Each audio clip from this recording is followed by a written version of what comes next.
impact is the most important evaluation criteria. It's all nice and mellow if you have a relevant project, efficiently implemented and all this, but if that project doesn't lead to a positive impact, then any relevance or any efficiency is basically wasted. So I guess not all programs are easily assessed through an impact lens. What we do in FAO is we use primarily impact assessment or evaluation as part of broader evaluations that look at an entire country program, that is to say all the work and advice given by FAO in a given country.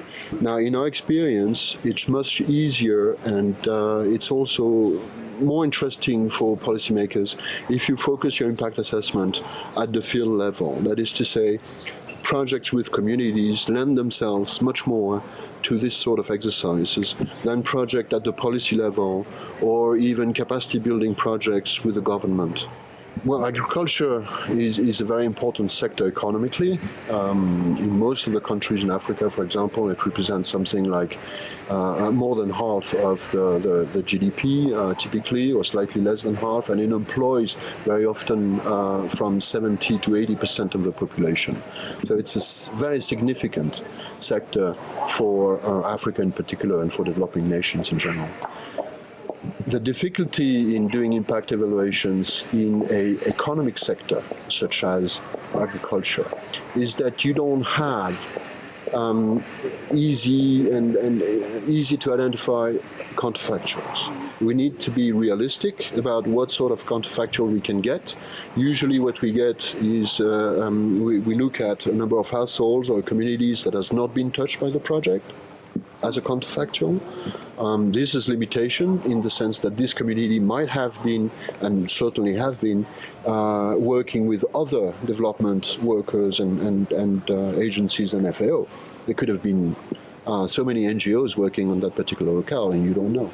That's one. And two, very often the reasons why the project or program has not been working in this particular community are related to things such as remoteness, or things such as that particular community not being ranked as poor as the others. So there are reasons why this community is not touched by the project, and these reasons make it a poor counterfactual, a poor comparator with the communities included in the project. So one of the things that we've learned in FAO over the years doing this work is that it's quite unwise to jump into a fully quantitative approach right from the start. Usually what's happening in practice is that the impacts of these interventions are going to branch out. They're going to become much more complex and diverse than your log frame planned for. And this unintended impact, it's important to realize that it's not always bad.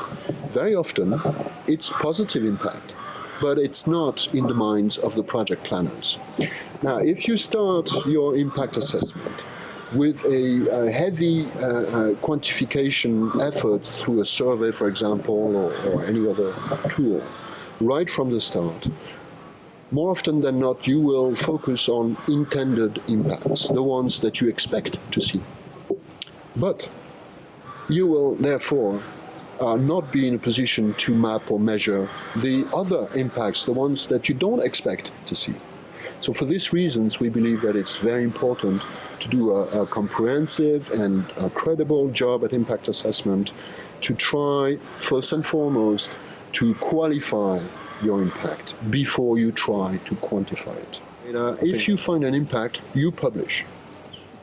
And if you don't find an impact, you don't publish.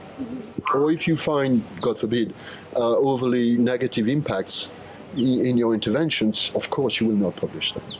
So that is, I believe, a fundamental problem in the sense that the argument for impact evaluation is to say that policy decisions and funding decisions needs to be based on evidence.